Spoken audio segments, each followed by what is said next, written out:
what's that? Out in space is a station with a T-Rex face, firing lasers and playing games and killing all those herbivores. Out beyond the atmosphere, he's collecting stuff and striking fear. Come on board and grab a beer for gameplay vids and retro cheer. T-Rex Space Station. Hi guys, it's Ben here from T-Rex Space Station. How's everyone doing? This is a video response to Alan Stewart, the Mamemeister. He's put out 5 really interesting questions to the community that I wanted to put my 2 pence in on. The first question is, someone offers you your current salary or ways to give up your job to become a full-time YouTuber. Would or wouldn't you do it, and why? Now, I'd be lying if I said that I hadn't thought seriously about leaving my job. I had to train for like 6 years at university, and then probably 6 years now additional time after that to get where I am. I'm still only about halfway through this current training scheme before I would finish, and I'm pretty damn tired, to be honest with you. The whole thing's been really exhausting, and I've started to get a bit disillusioned with it all. The current state of the NHS seems to be getting worse and worse, and I've been looking at it and thinking, is this really what I want to do forever? There's a part of me that's really creative and loves stuff like YouTube and writing novels and all that kind of thing that I feel that my job squashes and takes away from me. And I guess that sometimes I fantasize and think, what would I do if my YouTube channel got really big? Or what would I do if my band got signed? Or what would I do if I managed to get a novel published and it did really well? These are probably fantasies that are never going to happen, but it's an interesting thought sometimes. The honest truth is that if one of those things did take off, I probably would leave my job and do it. Certainly that's the way that I feel at the moment. Maybe I'd have to think a bit harder if it actually became a reality, but I just want to live creatively, really. That's the thing with me. And the job and the career that I'm in right now doesn't seem to really reward creativity. It just wants hard-working automatons that will fit into the system to become a bland number in the machine. I do sometimes look at those really big channels that do this for a living and think, wow, how amazing an opportunity this is that you can do something creative for a living, not have to go to the office, literally spend your time doing something that you love, making content and sharing that with people and getting a living from it. That just seems absolutely amazing to me. But I think that I'm fantasizing and making it all too shiny, or more shiny than it really is. YouTube has got a lot of problems right now. There are big issues for people who earn a living from it in terms of AdSense accounts and demonetization for videos that aren't considered to be family friendly and stuff like that. It's got a lot of glitches, it's not very reliable, and I think that, as Lactobacillus Prime said, it's definitely a big gamble in terms of trying to make a solid living from this. I think it's actually quite a stressful thing to try and do and would be quite pressured. And I suppose that the important point for me is that this is escapism for me. This is something that I do as a hobby in order to distract myself from real life and to have a bit of fun and to go somewhere nice. I think there's a big danger when you make your hobby your living, because then it becomes a pressure. You have to get videos out if you want to put bread on the table, you have to have a regimented schedule, and maybe that will start to take the fun away from it, in the same way that being in a band that is forced to have a record deal and to make a new album within a certain number of months might actually hamper your creativity and squash that fun that you once had. So there's a part of me that thinks about it and fantasizes about this amazing future where I could live just doing something creative, but I think I probably know realistically that it's not a very reliable source of income, and at least my current job pays pretty damn well, even if it does take my life and soul and make me really tired and disillusioned at times. It's kind of rewarding at other times. So the answer to that, I'm gonna say yes, I would leave, but that's probably just me fantasizing, and in the real world I doubt that I'd actually have the balls to do that. Second question is, do you think our tech-obsessed society is a good thing? My answer to this is a resounding no. I actually, over Christmas time, had a pretty anxious and down period, and one of the things I decided to do was to get rid of Facebook, because I actually realised that I'd become genuinely addicted to the website. You know, it was the first thing that I would check when I woke up in the morning. I'd get out of bed and instantly look at Facebook. And I wasn't even looking at anything interesting, I was just force of habit going through it. Similarly, there was a muscle memory where I'd open up a web browser and straight away press F in the URL tab to bring it up. It was like this thing that was part of my being that I kept going to. But actually, when I looked at it objectively, I was like, you're not doing anything useful here. You're not even getting interesting information that has any bearing on reality that's useful to you. I was looking through pictures of weddings from people that I don't speak to anymore, and all this kind of stuff that I just thought was actually really unhealthy. The big problem with reliance on technology and on social media is that you're projecting a fake version of yourself that's far too shiny and it doesn't involve any of the real aspects of interaction. People don't come as a collection of nice photos and interesting tags and shiny Instagram filters.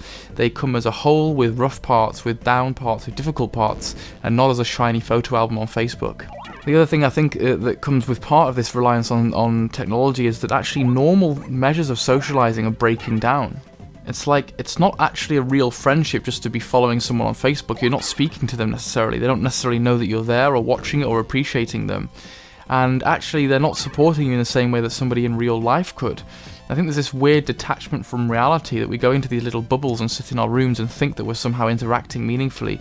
But actually, the real life aspect of existence is breaking down.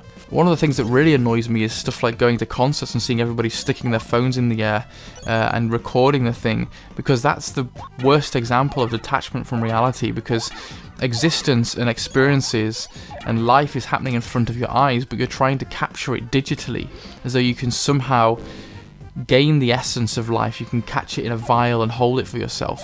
And be honest, how many times are you going to watch those videos back? The answer is never. But you may hold the memory forever, so don't sully the memory thinking about the technology all the time. Try to be in the now. I think that's a big part of the problem for me, is that actually we don't seem to live in the now very often. We're constantly looking back at the past and tagging ourselves in photos and all those kind of things, and actually not in the moment. The worst thing I think is seeing people on dates both staring at their mobile phones. It's like, literally, you could be spending time with your partner, but you're both looking at bloody Twitter. I try to actually turn my mobile phone off, or don't even take it out of my pocket when I'm on dates and things now, because I'm just sick of the whole goddamn thing. So yeah, I'm a little bit bitter about technology, and I'm not that fond of it these days. Third question: if you were on death row awaiting execution in the morning and you were allowed one of the following, what would you choose? A film, play any video game you wanted for 2 hours, or play any music you wanted for 2 hours? For me, this is a no-brainer, and it would definitely be music. Music is something that can really take me back to certain times in my life, make me remember happy times and certain experiences, make me remember being a teenager and some of the gigs that I went to with friends. Music is one of the things that instantly changes my mood. A film or a video game is more of a subtle, slow thing, and I wouldn't be able to experience the panorama of human emotions as quickly. So I would probably listen to some Blink-182, which would take me back to high school and thinking about my friends and all the things we got up to, and those teenage angst songs when I first started to like girls and all of that kind of stuff.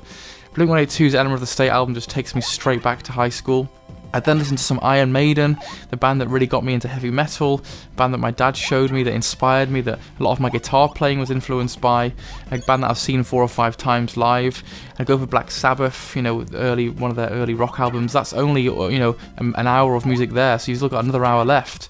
Go for some prog and maybe a bit of 80s pop, and just try and look back over that wealth of human experience and emotion and style and all the different things and themes that have happened before in music.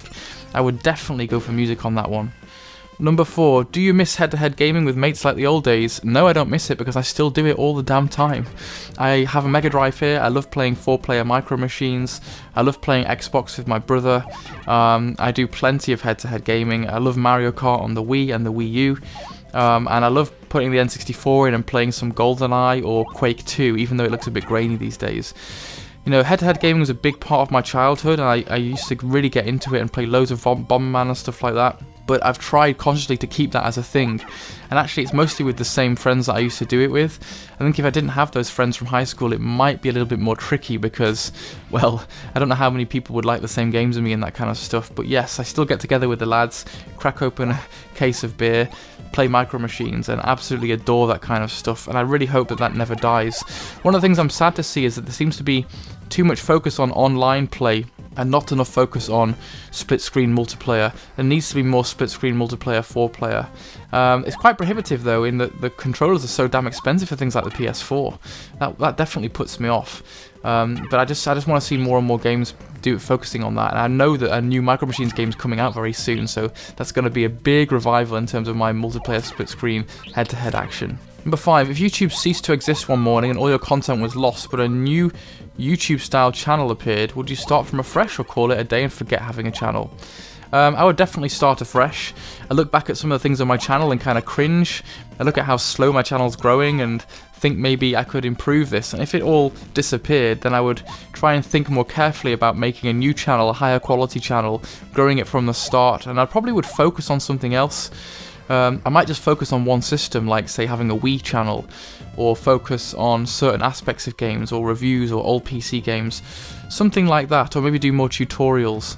I would literally just use it as a way of strengthening myself and going forward. I quite like starting new projects, so I'd use that as an opportunity to start a new project. Don't get me wrong, I like my channel and I'm growing on here all the time, but I think that maybe I could have a new angle and improve the quality and start afresh, and that might be a good thing. I've also thought about some of the alternatives to YouTube. I can't remember the names of them, some other video websites, and I thought maybe they might be better at helping me grow the channel, because I got a bit frustrated with it being so slow not so long ago. But now I'm just going to be happy with what I've got and keep plodding along, and I just really thank you guys for watching what I do. So there we have it. 5 questions from Alan Stewart, the Mamemeister. Really good questions, and please do a video response to him or to me, and let me know what you think in the comments below. Take care guys, and I'll speak to you all soon. Bye.